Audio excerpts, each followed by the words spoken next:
Hello, and welcome to this week's EFT Tap and Talk. I'm Corinne, and my neighborhood is getting an upgrade on our internet connectivity. So I am on my phone today because I can't risk having us cut out in the middle of our class. So this week, what we're talking about is the energy of Gate 19, which is where the Earth is for the next few days. And forgive me, I have notes today because I can't trust that my Google Drive will stay online. So if I look down, it's just because I have all of my stuff printed out today. Gate 19 in human design is called the Gate of Wanting, and it is about resources. It's about understanding and your own, knowing what your own needs are and what the needs of those around you are. This is tribal energy. And as tribal energy, it is meant to be looking outward. It's about sensing the needs of others, and also that desire that we have for connectivity, because it is about being part of that tribe, right? And in tribal circuitry, in the tribal energy that happens when we talk about tribal in human design, it is all about being part of the tribe. And the only way that the tribe succeeds is if everybody does their part to serve the tribe, right? And if we are outcast from the tribe, we are then, at risk, and we will die, and our needs will not be met. We will not have enough resources. And that's what this is all about. The energy of Gate 19 is all about resources and the fact that we are all connected.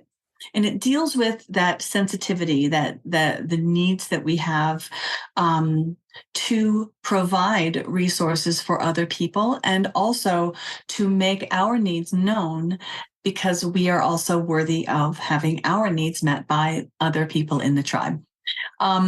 It's connected to the channel of synthesis, which connects up through the emotional solar plexus. So there's a lot of feeling going on here with the sensitivity that we have around our needs and the needs of others. In the I Ching, it's called approach. And I thought that this was another interesting thing, because I don't understand all the time when I see the Gate of Wanting, and it's also called the Gate of Approach. And I'm like, how did we get from wanting to approach? And then if you look at the gene keys, it's called the Gate of Sensitivity.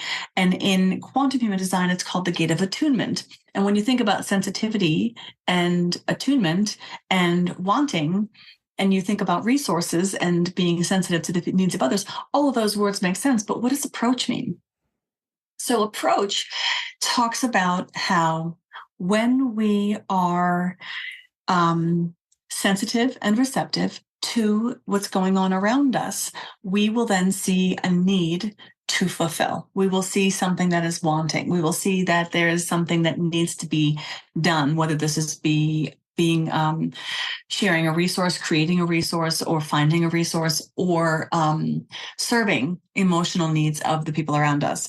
And the key to the word approach is all about that incremental baby step movement toward the perfection of the problem. Because if you move too quickly, if you hurry the solution, you're not going to actually solve the problem at all. You're going to create more problems. And so the sensitivity piece has with it this aspect of growth and almost like a seedling. Like when you plant a seedling, all you can do is be sensitive to its needs. You can't rush it. Nothing is going to change the speed at which it does its thing. All we can do is nurture it and see to its needs. And so the thought that popped into my head when I was reading about the I Ching meaning was haste makes waste, right? And fools rush in. And again, it's not just about rushing into something and having it be the wrong move. It's about the needs. It's about the resources. It's about solving the issue of a lack somewhere in the tribe. And in your business as an entrepreneur, this is something that actually is really important, because we need to make sure that we are attuned to what's going on in our business. And we also are able to ascertain where we have gaps in resources to serve our clients, which in this case would represent the tribe. at the same time, we must make sure that we are serving our own needs, which is why we talk about serving from the full cup. You fill your cup and you overspill into the saucer, and you serve the world from the saucer. That's what this is talking about, because in the shadow of this, you're overextending yourself to serve the other people because you're not able to modulate that. So yeah, in quantum human design, this is called the Gate of Attunement, like I said. And what this is about is the ability to sense the needs of others, and also discern from your own, separate your own needs, and making sure that everything that you bring to the tribe is done from a place of sustainability, which again comes from that cup. And it's also about being able to be vulnerable and stand up in front of all of your people and say, hey, I have this need, and do so with the understanding and the trust that your needs will also be met, because everyone in the tribe also sees that you are a member of the tribe, right? It's more of like the round table approach to problem solving, because we are all equals when it comes to the tribe and the need for resources, and the need for access to the resources, and the need for support when it comes time for us to be supported, right? We need to be there to support other people and be attuned to the needs of the people around us. But we also need to be able to, raise the flag and say, hey, I'm depleted. I need support. So what does that look like when we are stuck, right? Because in our EFT Tap and Talks, we talk about the shadow of all the energies, because we're trying to heal these problems that we all have, right? And this is, again, we talk about the shadow when we're learning about human design, because we have more access to the shadow than we do to the highest expressions of these gates. Which is not to say that we are all in that struggle place and we're dealing with the shadow. We move through them. We cycle around and around and around, and things pop up. And so the way that the shadow of Gate 19 could show up, first and foremost, is compromising your own needs, right? Martyring yourself for the needs of others. And that's the act of doing that is not good, right? We don't want to be sacrificing our own needs for the sake of other people. But where does that come from, right? And that can come from this a codependent thing. It can come from oversensitivity, excessively sensitive to the needs of others, which can make us feel overwhelmed, and it can cause us to shut down. It can cause us to turn off that, hey, I haven't eaten in 6 hours, but hey, this person needs this and this person needs this, and I'm going to keep on pushing and pushing and pushing. And like, we know what that causes, right? That causes burnout. That causes us to get sick. We can't operate from this place where we're not sustaining our own support system, whether that be through self-care or through accessing the resources of the tribe, like asking for help, letting other people help you. And it's funny, one of the my morning routine, I do a card draw, and I have the deck right here. It's called The Sacred Rebel. I'll show you the book. This is the book. It's called The Sacred Rebel. This is what the cover of the box looks like. And I pull a card every day, and one of the cards that I get frequently, the line that I underline is like, let yourself be helped. It's like, oh, am I not allowing myself to be needy? And even the word needy, it's like that has a negative connotation to it. Like, let yourself be helped is part of connecting, and it's part of, you have to be vulnerable in order to do that. And the struggle I find when I dig into my own problem with doing this, it's about perfectionism. It's like, oh, no, I'm the one who's going to support everybody else. I don't have any needs here. Like, I don't need to be supported. And it speaks to like, what's the twist on that is, if I'm not willing to be vulnerable, if I'm not willing to ask for help because I need support, and that's coming from this place of like, well, I don't need support because I support others. And, I'm the one who's always giving out the support. What that says is that I judge myself for being needy. So even if I'm not openly doing so, that whole if you come full circle in that conversation in your mind, you're subconsciously judging the people who need help from you. And you're putting yourself above them in some way, or you are judging them negatively, and this is not necessarily something that we do consciously, but like, think about that for a moment. If you think about what it means to support others, and if you have a problem with asking for support, does that come from this place of like, oh no, I can't possibly need support because people who need support are negative? Or it could also come from this sense of not being worthy of support. I am not worth the time and resources of the tribe. And I've also had these conversations. I remember talking to my family about wanting to take this certification that I wanted to take. And it was really expensive, and it was going to be a financial investment to do so, not only just my time and energy. It was going to slow down my business because I had to invest so much time in learning and like basically going back to school. But I also had to take from the family resources, the financial resources of the family to do so. And it was really hard, and I didn't have to ask. It was just really hard to just express, hey, this is something that I want to do. And I was like, whoa, there's like a big self-worth thing going on there. And it's not because anything overt. It's not like my family's telling me that I'm not worth it. This is like deep, like child work. This is like old stuff. And so when we identify those things that pop up, well, those are stories. That's a story that we're telling ourselves about ourselves. And anytime that you find something like that, that's exciting because you've identified something that you can now work on and you can heal, and then you can move through. And as soon as you identify it and you identify it as being ridiculous, that's it. It's done. The work is done. You just have to like see it through, but you're not going to be working on this for the next, 100 years. You've identified it. So now you just have to make sure that every time it pops up, you'd be like, yeah, that's not real. I dealt with that already. Or, do some deeper diving into, for me, it's a lot of inner child work. It's a lot of, reparenting myself in a way.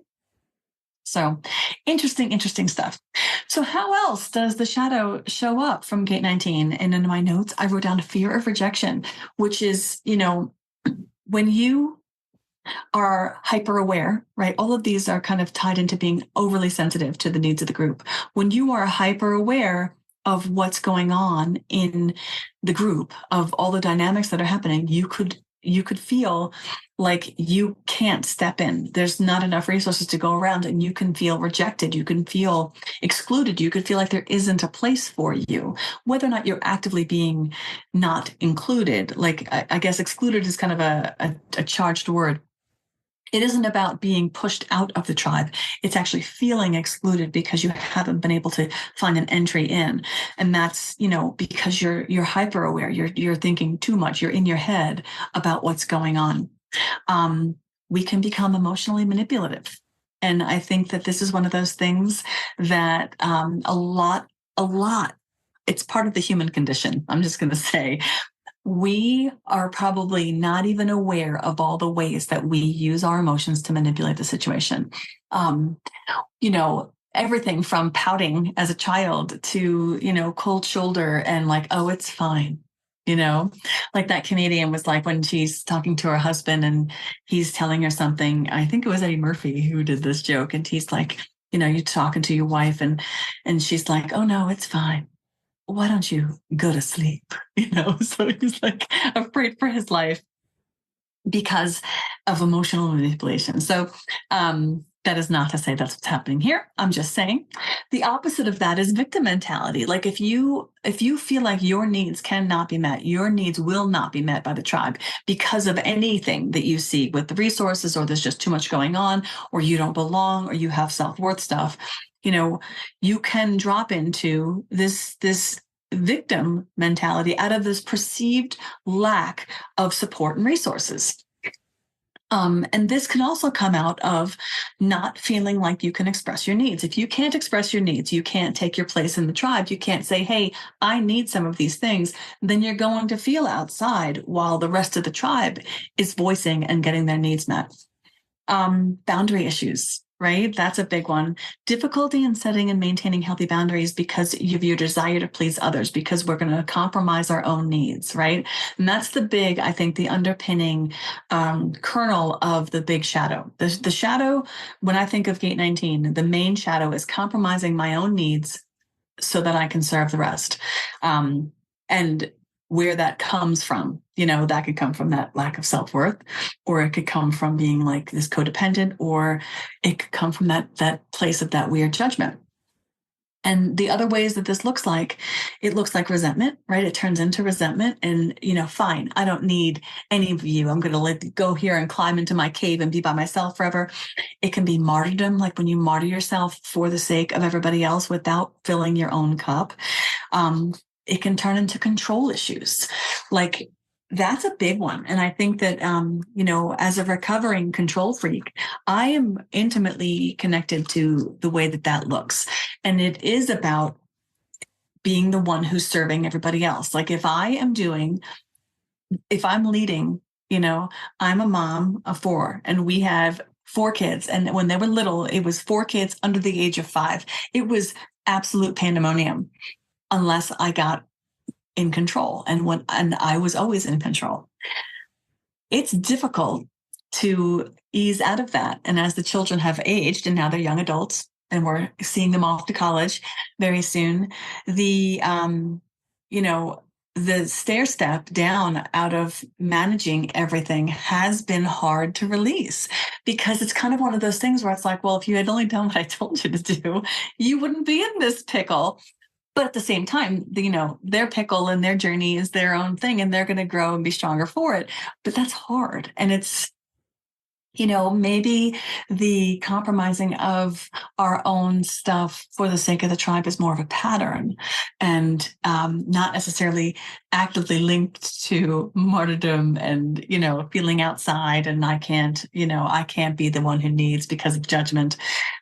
There's just so much stuff here. People pleasing is the next one on my list. And that is, it's huge. Prioritizing other people's happiness over our own is toxic. And what it does is it compromises us in our authenticity, because we are then not showing up in our true, vulnerable, authentic self. Like we are not able to say, no, I don't want to do that. Or, yes, I want to do that, but I can't do it now because, or, hey, my needs are more important than this other need that's happening right now, or I'm struggling and I need, like, when we martyr ourselves, when we put ourselves second to the needs of other people, gosh, you guys, it just drains. It drains the cup. And all we have is the cup. We have the cup and we have the saucer. And if the saucer is dry and we're sipping out of the cup, when that's done, we're done. Like, not dead, but we get sick and we burn out. And, it's really just, it's not a happy place to be. And burning out, when you deplete your cup, it isn't like, oh, I just need to sit down and take a bath and, do some self-care and have a mani-pedi and fill the cup again. The filling of the cup is that's a long process. That's a healing. And that is something that we want to avoid. We don't want to get into that place where we have lost like our hold on who we are and how we show up. And, I deserve to stand in my shoes, in this family, in this tribe, in this job, in this community, whatever, what have you. We must make sure that we hold on to that. And that speaks to authenticity. And authenticity, is one of those words that we use it in a lot of different ways. It's not about, honesty. It's not about, well, I guess it is about honesty. It's not about speaking the truth. It's about standing up and showing up as your authentic self, which, again, is integrity and honesty and truth. But it's not about like somebody saying, oh, that person's inauthentic. And what we mean is that they're lying to us. It's, I am not able to stand up in my authenticity, because if I stand up and I show you who I truly am, you're going to reject me. And so, authenticity is a big deal, and it stands to our structural integrity as a human. We need to have that. We need to be sound with our structure, like an airplane or a car. Like if it needs to go in for maintenance and we skip the maintenance cycle, then the door is going to blow off when we're at 37,000 feet. We can't have that. And so all of these things serve us in that we pull back and we reassess and we solve and we serve everyone's needs, including our own, right? So how do we transform the shadow aspects of Gate 19, right? And this is, again, not becoming a martyr, right? And filling our cup first. This is self-awareness, doing regular check-ins and recognizing when any of these shadow aspects are emerging. And it's, it's kind of like, if you study anything with the Enneagram talks about the 9 personality profiles, and each personality profile has these 9 facets to it. And it's like the basement and I can't remember what they're called, the basement and like the midline and then like the balcony, like the highest expression, the lowest expression. Well, the purpose of the lowest expressions they're meant to be red flags. When you see yourself doing these things, that's a big stop sign that makes you want to be like, wait a minute, why am I doing that? And then you dig in and you can find that in this energy for this week. If you find that you're doing any of these things that are the shadow aspects of Gate 19, which is compromising your needs for the needs of others, boundary issues, codependency, martyrdom, control, people pleasing, acting out of desperation, like clawing at something because you need to have, without actually, doing that slow stair-step approach. Dropping in to do like a personal check-in whenever you see those things pop up is vital. Practice healthy boundaries, right? And that's a big one. That's something that comes up all the time. We need to make sure that we are prioritizing our own needs. And that does come out of self-care, but it also comes out of vocalizing our own needs and making sure that the people around us who are in our tribe know what we need, because they're not mind readers. And, if we don't communicate, how can we expect that to be honored, right? Emotional regulation, meditation, mindfulness, journaling, getting yourself into a place where you can respond to anything that happens as opposed to react. Because when we react, that's the blurt, that's the whip, that's the flash, and we don't want that. Like we can receive the information, have the awareness that, wow, I want to flash. But I'm going to take a moment, I'm going to take a breath, and I'm going to recalibrate so that I can respond, right? That's a big deal. And that's actually part of that give and take of voicing your needs and serving the needs, and voicing your needs and serving the needs. Having the ability to be assertive in conversations. And that's something that I had to learn as an adult. Like I was such a people pleaser, and I did not really understand the depths to which I was suffering from this and the cost that it was having on me. So it's a big deal. Having a really good support system, having a way to do a self-validation, cultivating self-worth from within, and not needing the external validation of somebody saying, no, you are worth the resources. You should know that you are worth the resources. And how do we drop in and look to ourselves for that, right? And human design teaches us, you are worthy because you're here. Like you exist, therefore you belong. Like you didn't come here by accident. You're not like, you're a once in a lifetime cosmic event, as my mentor says.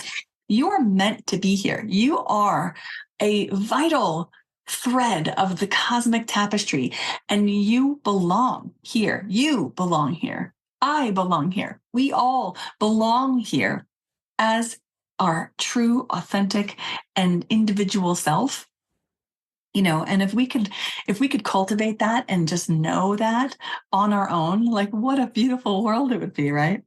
Communication, mindfully communicating with the people around you, assessing someone's needs and expressing to them, hey, I see that you have a need, lets them know that they don't have to keep striving and chasing the need.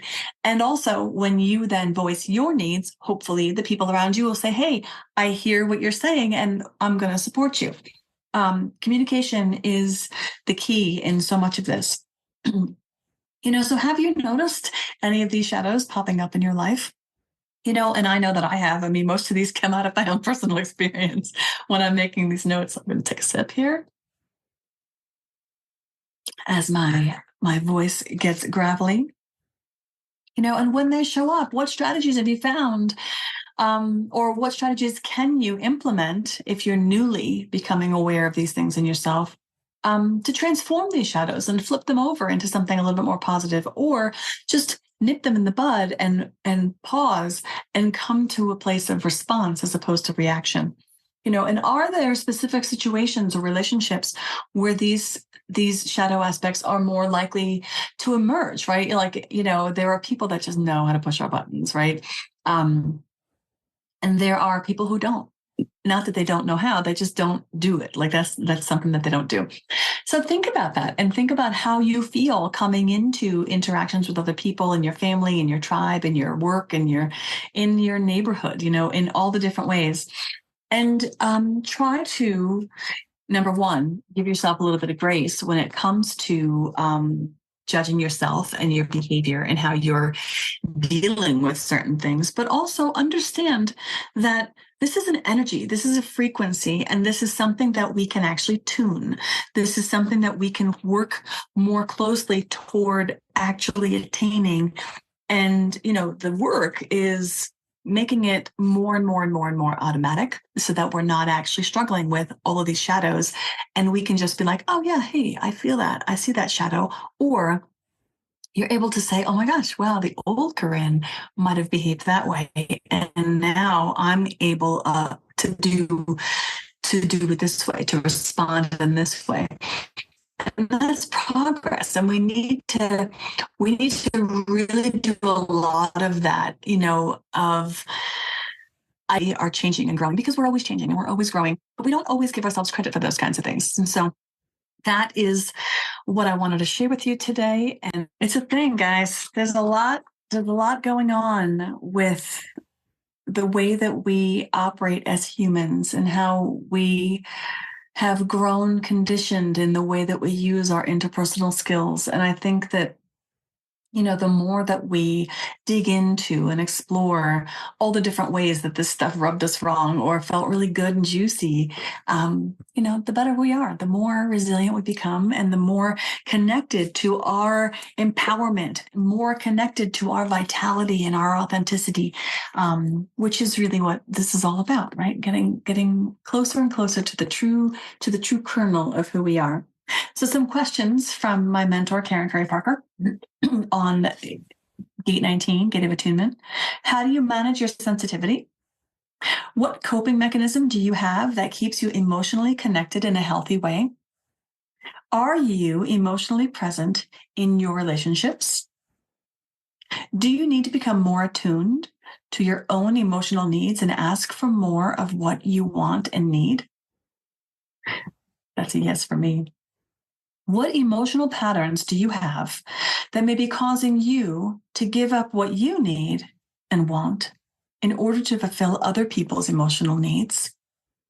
And are you able to be present to the emotional energy around you to help calibrate in a creative, intimate, and sustainable way? I like that one. Are you able to be present to the emotional energy around you to help calibrate in a creative, intimate, and sustainable way? And the affirmation for this energy is actually really powerful too. I'll read that one for you. I am deeply aware of the emotional needs and energy of others. My sensitivity and awareness gives me strength, insight that allow me to create intimacy and vulnerability in my relationships. I am aware and attuned to the emotional frequency around me, and I make adjustments to help support a high frequency of emotional alignment. I honor my emotional needs as the foundation of what I share with others, which really is the core of all of it, right? It's filling your own cup and serving the needs of the rest of the world from the saucer. If we are able to really be attuned to what's going on around us, we can do two things. We can identify our energy and then notice that somebody else's stuff is actually not ours. And we can serve ourselves so that we are full enough to serve the rest of the world. So yeah, that's what I have for you today. That's Gate 19, Tap and Talk, and I'll catch you online. Have a great afternoon.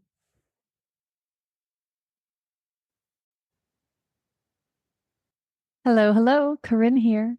Thank you for tuning in and listening to the podcast. If you like what I'm sharing here, then I have a special invitation for you. It's my brand new membership called Be Inward. We are growing a unique community that's redefining what it means to be a successful entrepreneur. It's a place where we constantly ask ourselves, what if we made well-being the goal?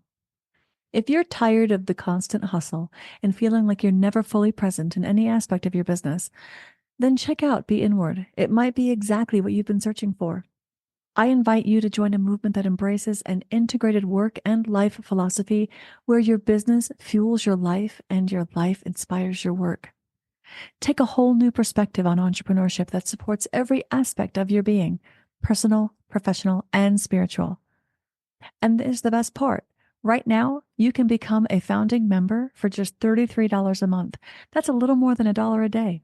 As a founding member, you not only lock in the lowest rate this membership will ever be, but you'll also get a say in shaping what Be Inward becomes as it grows.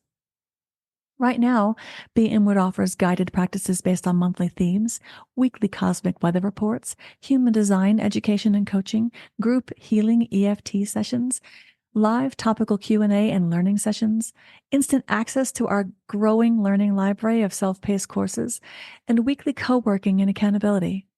Help us shape our vision. There's much more coming every day, so get organized, find more time, learn a new system, and connect with like-minded entrepreneurs who are walking the same path with you. So join me and join Be Inward, because who you be is all that matters. And you find out who you are by looking inward. Thank you.